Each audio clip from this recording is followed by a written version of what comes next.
For this problem, we're going to use our transformation techniques to graph some functions. We're going to graph each function using the techniques of shifting, compressing or stretching, and reflections. We're going to start with the graph of the basic function, then we're going to show all stages. We have two parts. The first part, we want to graph h of x equals -2 times the quantity x plus 1 cubed, and then plus 3. And in the second part, we want to graph g of x equals the absolute value of x plus 4 plus 2. We're going to begin with part A. In part A, our base function will be the cube function, y equals x cubed. So we're going to go ahead and graph by hand this basic function. I'm just going to plot a couple of points. We want to notice that our scale is different for the y-axis and the x-axis. Here we're using a scale of 1/2, and here we're using a scale of 2. It's going to be important when we plot our points. We're going to start with x equal to 0. If x equals 0, then y equals 0. And so we have this point, 0, 0. If we let x equal 1, 1 cubed is 1. Remember, our scale is 1/2. So when x is 1, y is also 1. So we have the point 1, 1. Go the other way and we'll let x equal -1. -1 cubed is -1. So go over to -1, down 1. And so we have the point -1, -1. Now, knowing that this x cubed function has the basic shape of that function, the left side will go down, the right side will go up. So we'll get a rough graph. It looks something like this. And so there's the graph of our base function, x cubed.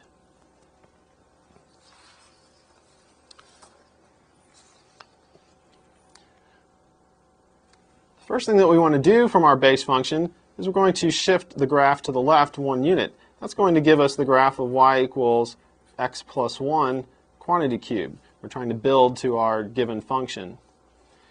Here in this lighter shaded graph, this is our original function, x cubed. And we're going to shift that 1 unit to the left. If we think of one of the points we used on our original graph, we had 0, 0. If we shift that 1 unit to the left, we'll get the point -1, 0. And so we've got our 3 points plotted after the transformation. So here's the graph of y equals x plus 1 quantity cubed. The next thing we're going to do is reflect our graph around the x-axis. That's going to give us the graph of y equals -x plus 1 quantity cubed. Again, this shaded graph right here represents our last graph that we had over here. And the reflection then, we can see that if we use the point -2, -1 on this graph, and we reflect it around the x-axis, we'll get the point -2, +1.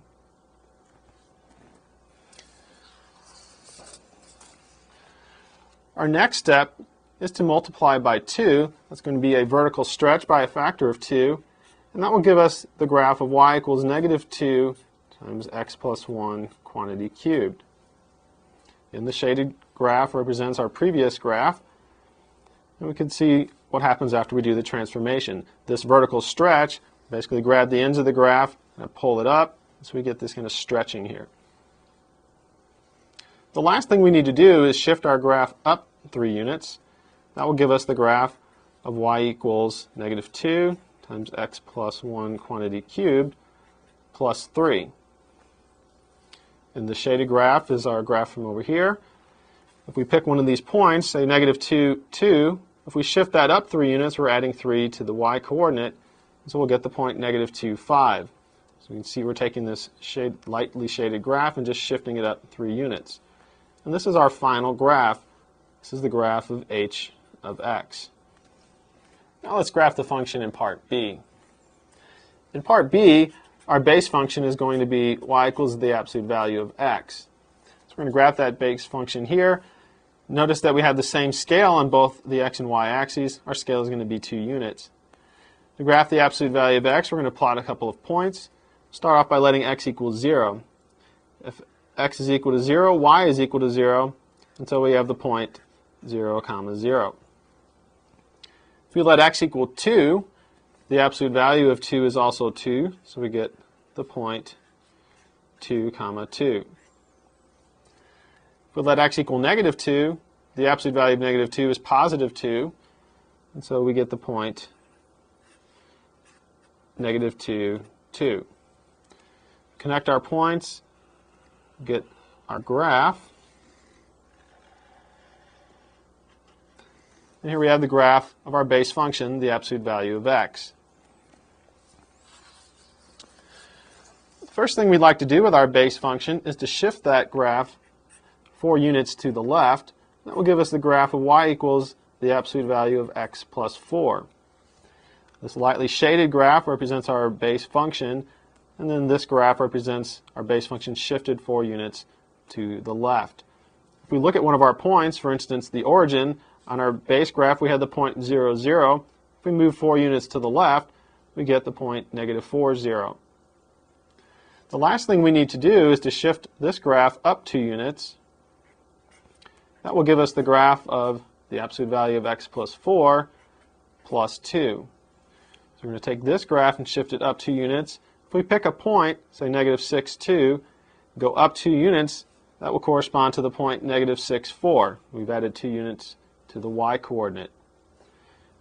This is our final graph, so this is the graph of g of x.